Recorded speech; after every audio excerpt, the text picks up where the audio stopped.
Harper Audio presents Big Boned, a Heather Wells mystery by Meg Cabot, performed by Sandy Rustin.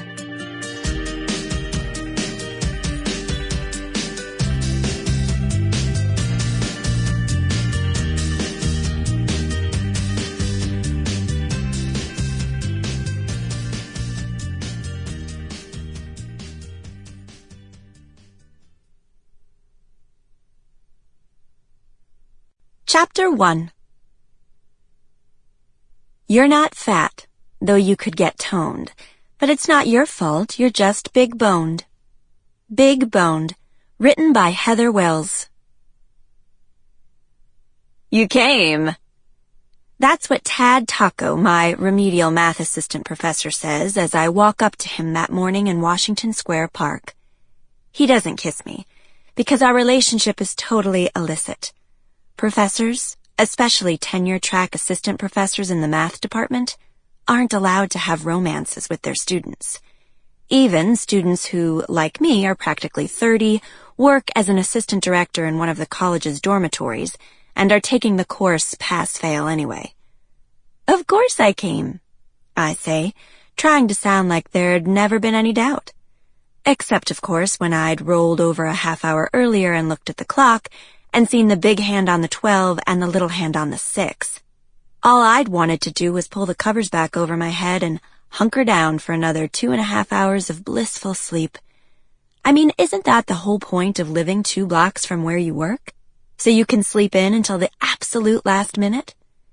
But I'd promised. And now I'm glad I'd dragged myself out from beneath my cozy comforter, because Tad looks great.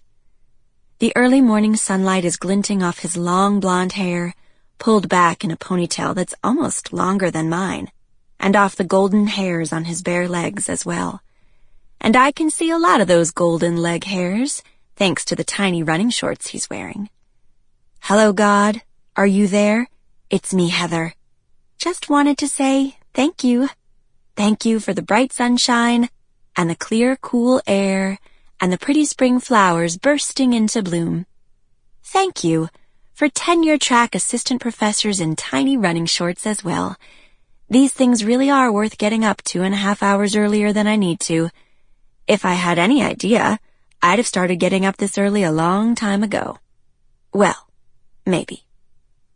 So I figured we'd take it slow, Tad informs me. He's doing stretches on a park bench. His thigh muscles are lean and hard, without an ounce of fat on them. Even when in a relaxed position, Tad's thighs are firm as stone. I know this because I have felt them. Even though we are forbidden by our mutual employer, New York College, from having romantic relationships with students, Tad and I are sneaking around behind everybody's back. Because when you're both in your late 20s to early 30s, and you're taking a remedial math class, pass-fail, just so you can take real classes later anyway, who even cares? Besides which, it's been approximately forever since I've gotten any. What was I supposed to do? Wait until May, when my course is over, before jumping his bones? Yeah, like that was going to happen. Especially considering Tad's bones.